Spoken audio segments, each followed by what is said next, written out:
ನಶಾಮುಕ್ತ ಭಾರತ ಅಭಿಯಾನ ಮತ್ತು ಮಿಷನ್ ಸ್ಪಂದನದ ಅಡಿಯಲ್ಲಿ ವಿಕಸಿತ ಭಾರತದತ್ತ ಒಂದು ದೃಢವಾದ ಹೆಜ್ಜೆ ದಾದಿ ಪ್ರಕಾಶ್ ಮಣಿಜಿಯವರ ಪಾವನ ಸ್ಮೃತಿಯಲ್ಲಿ 10 ಕೋಟಿ ನಶಾಮುಕ್ತರಾಗುವ ಪ್ರತಿಜ್ಞೆಯ ಮೂಲಕ ಶ್ರೇಷ್ಠ ಜೀವನ ಪರಿವರ್ತನೆಯ ಮಹಾ ಅಭಿಯಾನ ಕಾರ್ಯಕ್ರಮ ನಗರದ ಹೊರವಲಯದ ಮೆಡಿಕಲ್ ಕಾಲೇಜಿನಲ್ಲಿ ನಡೆಯಿತು.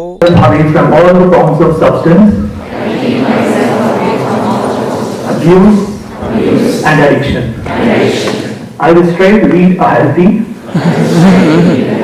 value-based and positive lifestyle. I will inspire my family.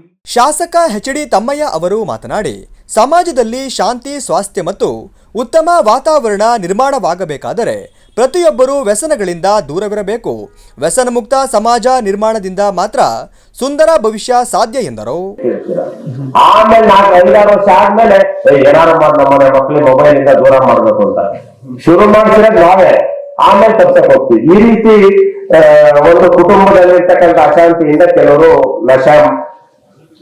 ನಶೆಗೆ addiction ಆಗ್ತಾರೆ. ಅದೇ ರೀತಿ ಸುಲಭವಾಗಿ ಕೈಗಟ್ಟಬಹುದು. ಅವರಿಗೆ ಚೆನ್ನಾಗಿ ಆರ್ಥಿಕವಾಗಿ ಚೆನ್ನಾಗಿರ್ತಾರೆ, ಅವ್ರ ಮಕ್ಕಳನ್ನ ಮೆಡಿಕಲ್ ಇಂಜಿನಿಯರಿಂಗ್ ಅಥವಾ ಬೆಂಗಳೂರಲ್ಲಿ ಒಳ್ಳೊಳ್ಳೆ ಸೆಂಟ್ ಮೇರೀಸ್, ಸೆಂಟ್ ಜೋಸೆಫ್ ಬೇರೆ ಬೇರೆ ಕಾಲೇಜ್ಗಳಿಗೆ ಸೇರಿಸ್ತಾರೆ. ದುಡ್ಡಿಗೆ ಏನು ತೊಂದರೆ ಇರಲ್ಲ. ಈ ಯಾವ ಕಾರಣಕ್ಕೆ ನಾನು ಸೇರಿ ರಾಜಕಾರಣಿಗಳು ನಾವು ಆದಷ್ಟು ಬಿಗಿಯಾಗಿ ಮಾಡಬೇಕು. ಯಾವುದೇ ಕಾಲೇಜ್ ಸುತ್ತಮುತ್ತ ಈಗಾಗಲೇ ನಮ್ಮ ಪ್ರಿಯಾಂಕಾ ಖರ್ಗೆ ಗೃಹ ಸಚಿವರಾದ್ಮೇಲೆ ಯಾವುದೇ ಕಾಲೇಜಿನ 500 ಮೀಟರ್ ಸುತ್ತಮುತ್ತ ಯಾವುದೇ ಮಾದಕ ವಸ್ತು ಆಗ್ಲಿ, ಮದ್ಯಪಾನ ಆಗ್ಲಿ, ಸಿಗರೇಟ್ ಆಗ್ಲಿ ಮಾಡಿದ್ರೆ ಅವ್ರ ಮೇಲೆ ಕಠಿಣ ಶಿಕ್ಷೆ ತಗೊಂತೀವಿ ಅಂತ ಹೇಳಿದರೆ ನಾವು ಸಹ ಜಿಲ್ಲಾಡಳಿತ ಸೂಚನೆ ಕೊಟ್ಟಿದ್ದೇವೆ. ಆ ರೀತಿ ಮಾಡಿದ್ರೆ ಖಂಡಿತ ಕಠಿಣ ಶಿಕ್ಷೆಯನ್ನ ಕೊಡುತ್ತೇವೆ. ಗೊತ್ತಿಲ್ಲದೇನೆ ಕೈಗೆಟಿಕ್ಬಿಡುತ್ತಲ್ಲ, ಗೊತ್ತಿಲ್ಲದೇನೆ ಅದಕ್ಕೆ ತಗೊಂಡ್ಬಿಡ್ತಾರೆ. ಅದೊಂದು. ಇನ್ನೊಂದು, ಈಗ ನಿಮಗೆ ಬೇಜಾರಾಗ್ಬಿಡುತ್ತೆ, ಮಿತ್ರರ ಒತ್ತಾಯ. ಗೊತ್ತಿರಲ್ಲ ನಿಮಗೆ, ಪಾಪ ನಿಮ್ಗೆಲ್ಲ ಕ್ಲೋಸ್ ಫ್ರೆಂಡ್ ಆಗ್ಬಿಟ್ಟಿರ್ತಾರೆ. ಏನೊಂದು ಬರ್ಡೇ ಬರ್ಲೇಬೇಕು. ಈ ಕಾಲೇಜಿಂದ ಹೊರಗೆ ಹಾಸ್ಟೆಲಿಂದ ಒಳಗೆ ಬರಕ್ ಒಂದು ಟೈಮಿಂಗ್ಸ್ ಕೊಟ್ಟಿದ್ದಾರೆ ನಿಮಗೆ. ಅಷ್ಟರೊಳಗಡೆ ಹೋಗ್ಬಿಡೋಣ ಅಷ್ಟರೊಳಗಡೆ ಅಂತ ನಿಮಗೆ ಗೊತ್ತಿರಲ್ಲ. ನೀವು ನಿಮ್ ಮಿತ್ರನ ಜೊತೆ ಹೋಗಿರ್ತೀರಾ. ಮಿತ್ರನ ಜೊತೆ ಹೋದಾಗ ಅವ್ರು ಯಾರನ್ನ ಬೇರೆಯವ್ರನ್ನ ಕರೆದಿರ್ತಾರೆ. ಅವ್ರ ಯಾರ್ದ ಒತ್ತಡಕ್ಕೆ ನೀವು ಆ ವ್ಯಸನಕ್ಕೆ ಬಲಿಯಾಗ್ಬಿಡ್ತೀರ. ಇದು ಒಂದು ಕಾರಣ.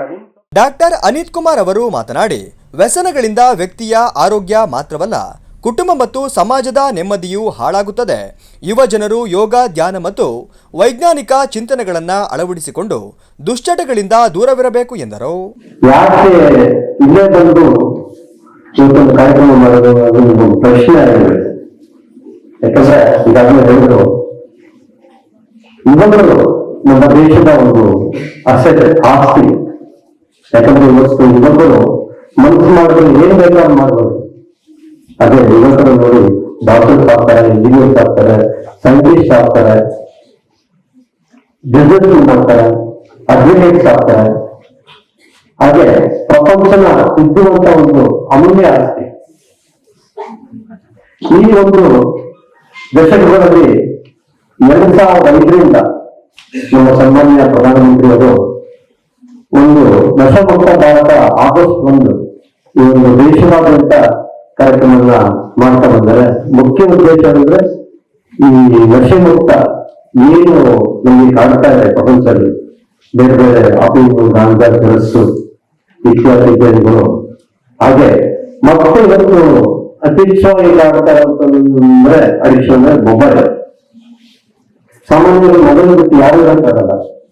ಸಣ್ಣ ಮಕ್ಕಳಿಂದ ಹಿಡಿದು ಅದು ಶಾಸ್ತ್ರ ಹೇಳ್ತಾರೆ, ಸಣ್ಣ ಮಕ್ಕಳಿಗೆ ಮೊಬೈಲ್ ಕೊಟ್ಬಿಟ್ರೆ ಆರಾಮಾಗಿ ಊಟ ಮಾಡ್ತಾರೆ ಅಂತ. ಯಾಕಂದ್ರೆ ಮಕ್ಕಳು. ಕಾರ್ಯಕ್ರಮದಲ್ಲಿ ಡಿಎಚ್ಒ ಮಂಜುನಾಥ್, ಡಾಕ್ಟರ್ ಗೀತಾ, ಅನುರಾಧ ಸಮಿತಿ ಮಂಜುಬಾಯಿ ಬಾನ್ಸಾಲಿ, ಗೌತಮ್ ಆಚಾರ್, ಬ್ರಹ್ಮಕುಮಾರಿ ಭಾಗ್ಯಕ್ಕ, ನಂದಕುಮಾರ್ ಉಪಸ್ಥಿತರಿದ್ದರು.